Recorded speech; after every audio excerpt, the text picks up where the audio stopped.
Halo, assalamualaikum warahmatullahi wabarakatuh. Kak Josepi, saya mohon maaf. Kayaknya keskip kemarin itu, mungkin karena sibuk bikin webinar. Jadinya keskip itu. Saya mohon maaf banget, kelewatan. Kayak gitu. Karena semalam itikaf gitu, full time malam 27. Jadi saya nggak ngantor. Jadi ngantornya di rumah aja gitu. Biasanya ngantor juga cuma pindah gang doang sih. Cuma sekarang aku lagi apa namanya, coba geser aja ngantornya. Jadi mungkin agak sedikit ada banyak distraction, aku minta maaf. Tadi pertanyaannya itu apa tentang gimana sih kalau bangun brand di sosial media kayak gitu, itu produknya dulu atau marketnya dulu gitu ya. Oke, ini sepertinya pertanyaan sederhana, ditanyakan banyak orang kayak gitu. Cuma eh, ya tidak mudah gitu menjawab pertanyaan ini kayak gitu. Bagi siapapun, bisnis apapun, pertanyaan ini kayak terus menggelayut gitu, dan itu kayak bukan apa ya, kayak bukan pertanyaan yang apa ya, kayak mudah dijawab gitu, karena setiap waktu market terus berubah, market changing every time gitu. Dan itu membuat setiap bisnis harus terus beradaptasi. Itu yang kita perlu hati-hati sih, untuk melihat ini semua kayak gitu.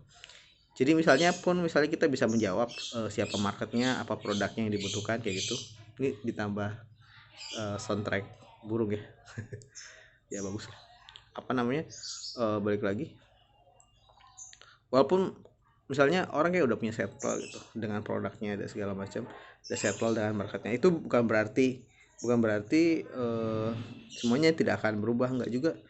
Bahkan bisa suatu saat apa namanya, bisa suatu saat berubah dengan cepat kayak gitu. Kayak model bisnisnya misalnya kayak Bluebird lah, kayak contohnya itu kan tiba-tiba ke disrupt kayak gitu, tahun ya 5 tahun 6 tahun yang lalu tiba-tiba ke disrupt. Yang apa itu, kenapa? Karena market berubah gitu. Ya karena outdoor, jadi ada aja yang lewat, untung nggak terlalu ramai ya, satu dua aja. Jadi gitu. Kalau pertanyaannya mana yang duluan, ya sederhana.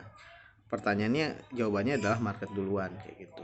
Jadi Kak Josepi bisa cek lagi ke formula pertama ya, di volume pertama di isi branding roadmap kayak gitu. Kita bicara tentang playing field dan core business lah, gampangnya gitu.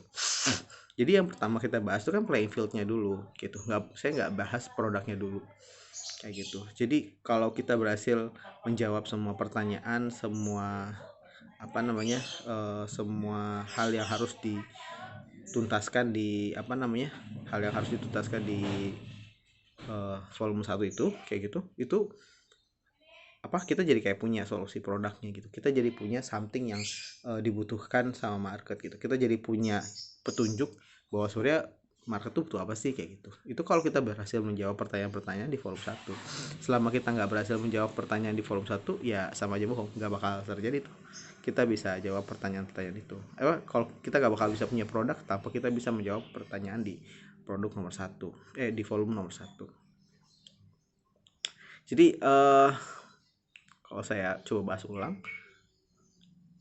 yang pertama harus dilakukan dari seorang pengusaha gitu ya, itu nggak mikir ih di produk bagus nih, menarik ya kayak gitu, jangan salah gitu. Pengusaha harus menyadari bahwa bisnisnya itu tidak hadir untuk memberikan untuk menghadirkan sebuah produk, salah gitu. Kalau pebisnis, pengusaha, brand owner itu berpikir bahwa yang dilakukan adalah menyediakan produk untuk market, itu cara berpikir yang saya yakin 100% salah gitu.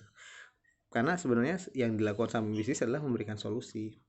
Yang dilakukan bisnis adalah memberikan apa namanya, memberikan sebuah bantuan kayak gitu kepada market agar masalah market, keinginan market terpenuhi kayak gitu. Jadi produk itu adalah nextnya, itu dia adalah proses kedua setelah kita memahami sebenarnya.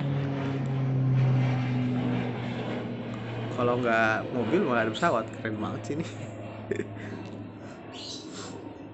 Ya, balik lagi. Jadi yang pertama kali itu dibaca itu adalah marketnya kayak gitu. Nah, gimana cara kita baca market? Kita harus tahu dulu kita bermain di market mana kayak gitu. Maksudnya gini, eh yang dibutuhkan sama ibu-ibu berumur 25 tahun dengan ibu-ibu berumur 45 tahun itu pasti beda banget kayak gitu. Umur 25 tahun belum tentu udah nikah. Ya namanya kalau belum nikah itu kan ibu-ibu gak ya. Kalau misalnya kita sebut ibu-ibu 25 tahun berarti dia udah nikah gitu, udah punya anak gitu. Kalau orang umur 25 tahun kemungkinan anaknya berapa? Ya maksimal satu lah kayak gitu. Atau mungkin kalau agak cepat sedikit dua kayak gitu. Sedikit banget ada cewek berumur 25 tahun sudah nikah, anaknya udah tiga, itu ada tapi jarang gitu. Saya punya temen yang kayak gitu juga sih. Nah, sama ibu-ibu berumur 45 tahun yang kemungkinan bahkan orang berumur 45 tahun itu punya kans untuk, bahkan dia sudah punya cucu kayak gitu, mungkin sudah punya satu dua cucu kayak gitu. Itu beda banget kebutuhannya kayak gitu, karakternya pasti beda, kebutuhannya beda, masalahnya berbeda kayak gitu. Itu yang apa namanya menurutku sangat signifikan sih kayak gitu. Jadi kata kuncinya kata kuncinya tuh kita harus tahu dulu kita bermain di mana gitu. Maksudnya bermain di mana tuh gini kira-kira, ketika Anda jualan misalnya makanan nih, Anda jualan makanan frozen food sama Anda jualan makanan dine in atau restoran, itu kan kebutuhannya berbeda kayak gitu. Kenapa? Karena ya mungkin orangnya tuh ada orang yang sama, dia butuh frozen food, dia butuh restoran, tuh pasti ada aja. Dan kita pasti semuanya sama lah kayak gitu. Kita pernah makan frozen food, kita juga pernah makan di restoran, ya kan? Tapi kan kebutuhan saat makan di restoran sama kebutuhan ketika makan frozen food itu kan beda kayak gitu. Dimakannya juga di waktu yang berbeda. Tempat makannya makan di tempat yang berbeda. Itu udah completely different. Berarti itu playing fieldnya beda kayak gitu. Jadi industrinya aja udah beda playing fieldnya. Jadi makanan terus turun ke frozen food, ada lagi makanan turun ke kuliner kayak gitu. Itu playing field namanya. Jadi sebelum kita mau main tuh pasti dulu kita tuh mau main di mana gitu. Kita tuh main basket, main bola, main golf kayak gitu. Nggak mungkin kan kita main golf di lapangan basket, itu nggak mungkin. Sama kayak gitu, kalau kita lagi main di bisnis kuliner nggak mungkin dong kita menawarkan yang ditawarkan di bisnis perhotelan misalnya. Kita nggak mungkin menawarkan di bisnis hotel itu sesuatu yang ditawarkan di misalnya di bisnis bisnis keramik gitu misalnya. Kan nggak apa, itu completely different. Kenapa? Karena playing fieldnya juga different kayak gitu. Jadi itu dulu kayak gitu, playing fieldnya dulu jelas. Setelah jelas playing fieldnya, kita menyelesaikan masalah apa di playing field tersebut kayak gitu. Kita mau main di kuliner misalnya, setelah di kuliner ternyata kebutuhan orang adalah orang membutuhkan kuliner untuk nongkrong sambil ngerjain tugas. Ternyata ini marketnya mahasiswa kayak gitu. Ternyata ada kebutuhan bahwa tempat restoran kayak gitu atau kafe itu bukan lagi tempat untuk hangout ngobrol doang gitu, tapi tempat buat ngerjain tugas. Maka kebutuhannya adalah bukan lagi makanan dan minuman doang gitu. Bahkan makanan dan minuman itu bukan lagi utamanya, tapi yang dibutuhkan itu wifi-nya gitu.